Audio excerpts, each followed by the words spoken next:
9টা injection মারলো। 9টা injection মারার পরে বাচ্চা চোখ বড় বড় করতেছে। আমি বলছি ডাক্তার সিস্টার বাচ্চাটা পাগুলো ঠান্ডা হয়ে গেছে, চোখগুলো বড় বড় করছে। বলছে না, বাচ্চা কি চোখ বড় করে না? হ্যাঁ, বাচ্চা কি চোখ, আমরা বাচ্চা মানুষ করি নাই? আমরা বাচ্চা মানুষ করি নাই? হ্যাঁ, বাচ্চা মানুষ করি নাই।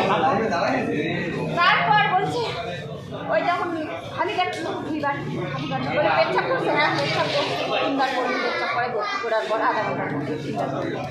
ঠিক আছে বাচ্চা, ঠিক আছে বাচ্চা, ঠিক আছে তো হবে। তারপরে আবার একটা ইঞ্জেকশন দিল, বললো যে যদি কিছু হয়ে যায় তাহলে আমাদেরকে বললাম। কিছু হয়ে গেলে বড় বড় কিছু হয়ে যাওয়ার পর বাচ্চা চোখ বড় বড় করলো, তবুও বলছে না বাচ্চা পাগুলো ঠান্ডা হয়ে গেছে। পা হাতটা জীবনে ঠান্ডা হয়ে গেছে, পা না ভালো আছে, হাত লাগতেছে এইভাবে। সিস্টার ওই সিস্টারকে দেখানো গেল, আমি দেখাচ্ছি চলো। তারপরে বাচ্চা মারা গেল। তখন ওরা বুকটাকে এরভাবে চিপতেছে, বাচ্চাটা চিপতেছে 2 হাতে।